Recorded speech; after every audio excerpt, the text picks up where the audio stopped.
Hey everybody, this is Betsy Veldman for Papertrey Inc. and we are celebrating Papertrey Inc.'s big 9th anniversary celebration this week, and we are kicking things off today with the new product reveals, and we're starting off with a new series that I'm coming out with this year called Dress Up Dolls. And there have been several requests for something along this line, and I think it's going to be super fun for projects for the little ones in our lives, all the way from cards and tags to actually creating some interactive projects like paper dolls and that sort of thing. So let me give you a little rundown on how we are kicking off the Dress Up Dolls series. We're starting off with the basic set of stamps and dies, which pretty much just as the name implies.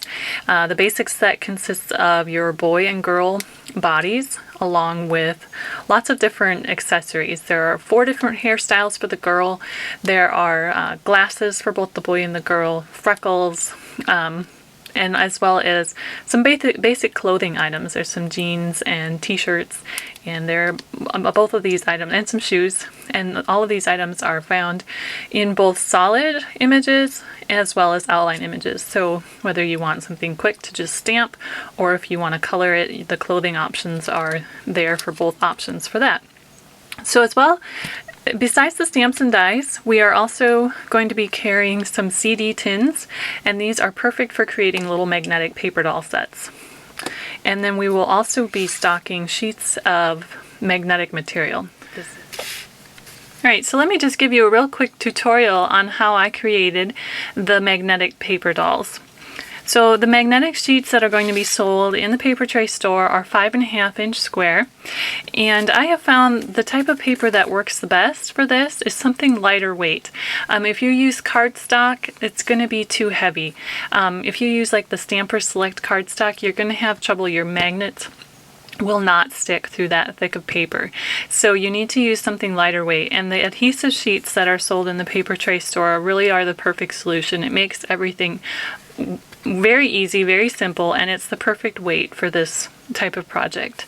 I have trimmed down a piece of the adhesive sheet to 5.5 inch square, just like my magnet, and I'm going to show you an easy way. I like to adhere it before I do any of my die cutting. That way I can just die cut it all at once, and it's ready for me to stamp on. So the adhesive sheets have a split backing. I just have to find it here. Here it is. So what I'm going to do is I'm going to peel off just a part of that backing where that split is. And I'm going to leave the rest of the backing on there. And then I'm going to flip it over. And when you before you stick your adhesive sheet to your magnet, you want to make sure that you're sticking it to the right side of the magnet. I'm going to show you here. You want to test it out. I'm going to test it on my tin here. One side, this side is not sticky. When I flip it over to this side, that's the magnetic side. That's the side that sticks to my tin. So I want to make sure I'm not putting my adhesive sheet on that side, because that needs to adhere to the tin. So I want to make sure I put my adhesive sheet on the other side. So what I'm going to do is I'm going to take that side of the adhesive sheet that still has the backing on, and I'm going to just line it up with my magnetic sheet so that I can get that nice and centered on there.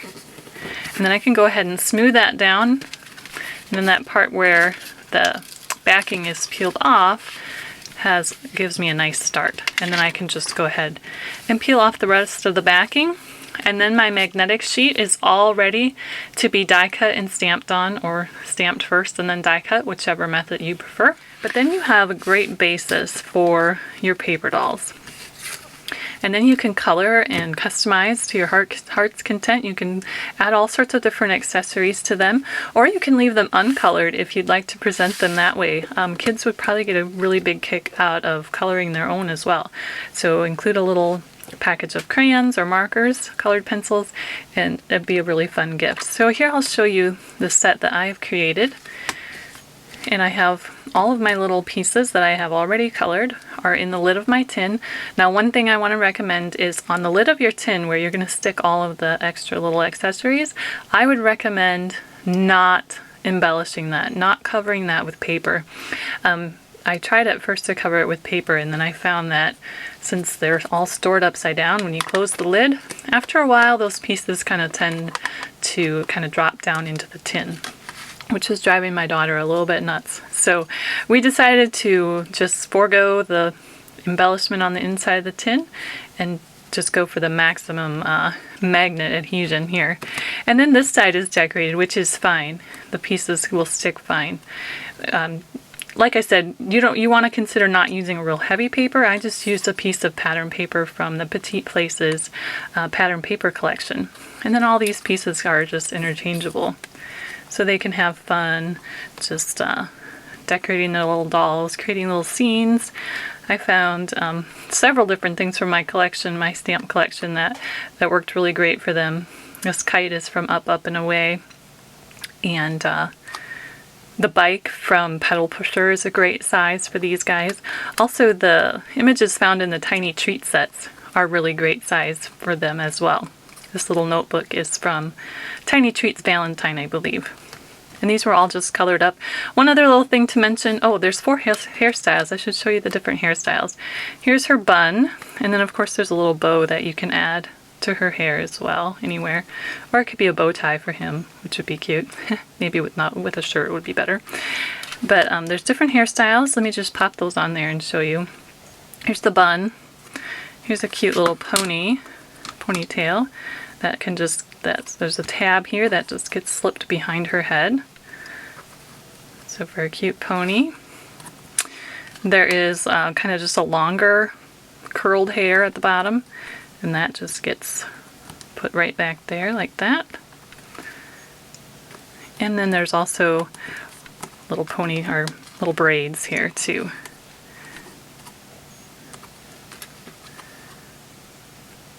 One other thing to mention, I colored all of my accessories with Copic markers, and when you first do that, let me just show you.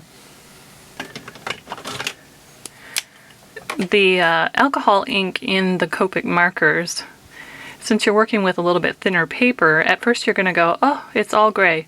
But it's just the alcohol ink onto the lighter weight adhesive paper. And then the magnet material behind that is just showing through a little bit. But once that dries, you'll get a really nice look to it. Well, I hope you enjoyed this little tutorial and peek into the new Dress Up Doll series. We are releasing the basics set this month, as well as the Easter accessory set, which will allow you to create an adorable little bunny costume for your Dress Up dolls. And I think this is just a fun, lighthearted series that we're going to have a great time creating with this year. It'll just make you smile, and your recipients too. Thanks for joining me. This has been Betsy Veldman for Papertrey Inc.